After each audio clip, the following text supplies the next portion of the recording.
Income tax return file કરવાને લઈને એક રાહતના સમાચાર આવ્યા છે। ઇન્કમટેક્સ રિટર્ન ફાઇલ કરવાની તારીખ લંબાવી દેવામાં આવી છે। જી હા, central board of direct taxes દ્વારા ગઈકાલે તેની જાહેરાત કરવામાં આવી છે। બોર્ડ દ્વારા કહેવામાં આવ્યું છે કે જે ઇન્કમટેક્સ રિટર્ન ફાઇલ કરવાની છેલ્લી તારીખ 30 ઓક્ટોબર હતી તેને લંબાવીને હવે 10 ડિસેમ્બર 2025 કરી દેવામાં આવી છે।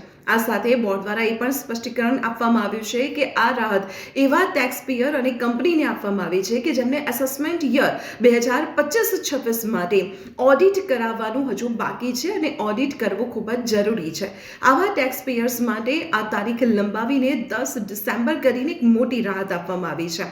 આ સાથે આપણે એ પણ જણાવી દઉં કે જે કંપનીઓ અને ઉદ્યોગકારો છે અને જે ટેક્સ પેયર્સ છે કે જેમને ઓડિટ હજુ બાકી છે તેમને ઓડિટ રિપોર્ટ સબમિટ કરવાની તારીખ પર લંબાવીને 10 નવેમ્બર કરી આપવામાં આવી છે। હવે આપને એ સવાલ થતો હશે કે આવા ટેક્સ પેયર્સે આ રાહત શા માટે અપાઈ છે, તો આપણે જણાવી દઈએ કે છેલ્લા થોડા સમયમાં જે કુદરતી આફતો આવી, પૂરથી પ્રભાવિત ઘણા વિસ્તારો થયા અને આ વચ્ચે જે વ્યવસાયિક પ્રવૃત્તિઓ હતી તેમાં વિક્ષેપ ઊભો થયો અને વિલંબના કારણે ઓડિટ હજુ બાકી છે અને આવા વ્યવસાયિકો દ્વારા સરકારને રજૂઆત કરવામાં આવી હતી અને આ રજૂઆતને ધ્યાને લઈને સરકાર દ્વારા આ રાહત આપવામાં આવી છે। તો આવા મહત્વપૂર્ણ સમાચારો માટે આપ જોડાયેલા રહો સંદેશ ડિજિટલ સાથે।